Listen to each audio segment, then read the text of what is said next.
chances of you being hacked, if you're the object of a targeted attack, I would argue is 100%. Now, it's not a 100% chance that they're going to maybe get everything they need, but there's a 100% chance if somebody wants to get into your network, they are going to get into the network.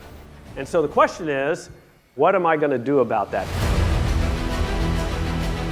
And joining me now is retired Major General Brett Williams, the former Director of Operations at U.S. Cyber Command. Next guest, retired Major General Brett Williams, is perfectly placed to offer an assessment. He's now President of Operations and Training at IronNet Cybersecurity. General, welcome to Meet the Press. Yeah, thank you very much, Chuck. The process that hackers are going to use to try to get into your systems, it's going to start with a social engineering phase.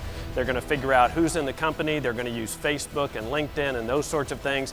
And they are going to figure out a way to trick you into getting into the network. He gets into one of those endpoints and then he starts to move laterally through the network, right? And he is hard to find because he has gotten somebody's credentials, right? He's gotten somebody's credentials so he can move around the network looking like somebody that's authorized to be there. But understanding how this attack goes all the way from the social engineering phase at the beginning to getting those credentials, to getting that first foothold on that first endpoint, to moving laterally through the network, running the command and control, getting access to exactly what they were looking for. Understanding that entire attack cycle is how you have to deal with this. You can't rely on that perimeter security.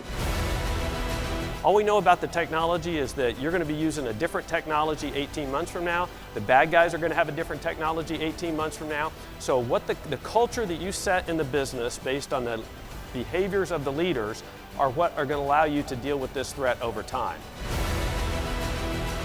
Understanding cyber risk, managing cyber risk, handling cybersecurity is part of our business culture. It's part about what we think about. We aren't going to have an important meeting about anything that we're doing with this business that cyber risk and cybersecurity are not going to be part of that meeting.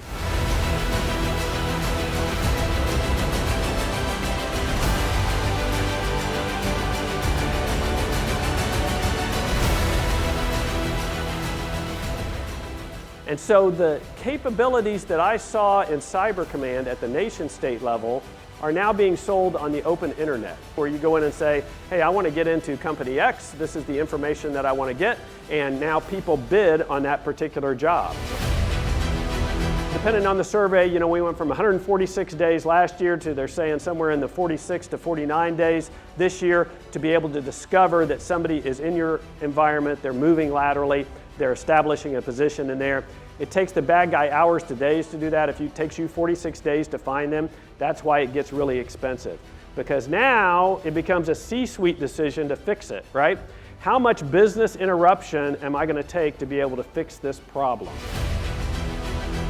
But you've got to understand what is that critical data that if it were manipulated, if it were destroyed, if it were stolen, would have a strategic impact on my company, okay? And that's not normally the CIO or the CISO's job to figure that out, right? That's the business leaders of the company. Hopefully the CIO and the CISO are considered part of that business leader group, but it's the business leaders that have to decide what data, if it were exposed, manipulated, or destroyed, has a strategic impact on my company. And so here are the things that I think are important, and these are the things that are not going to make you immune to attack, but again, a lot of this is like the old joke about the bear, right? I don't have to run faster than the bear, I just have to run faster than Jim over here, right? Assume you'll be hacked. Be prepared. If you aren't running tabletops, you aren't running exercises that involve everybody in the business, right? Everybody from the general counsel who's going to have to deal with the oversight and regulators, who's going to notify law enforcement, what are we going to tell our shareholders, what are we going to tell our customers, what are we going to tell our employees? The first people to sue Sony were the employees. All of that stuff is the really hard stuff. The technical stuff to respond to a breach is really not that hard.